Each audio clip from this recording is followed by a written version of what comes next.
وكله يعيش الوهم والدوري اهلاوي. محمد يا صبري، والله زمان وبعوده.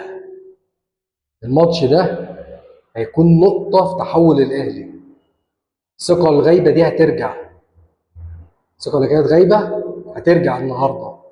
الماتش ده مش فوز 3 نقط بس، لا لا لا لا لا، ده 3 نقط بتقربك للصدارة، 3 نقط بترجع الثقة للعيبة، 3 نقط مهمين جدا في مشوار الدوري.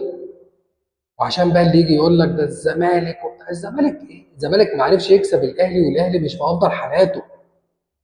الاهلي النهارده والله لولا يعني رغم المكسب وهو مش في افضل حالاته، اللعيبه لحد الدقيقه 60 تقريبا تايهه، مفيش.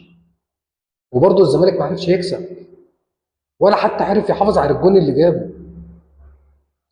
شكرا يا حسين يا شحات، شكرا يا حسين يا شحات.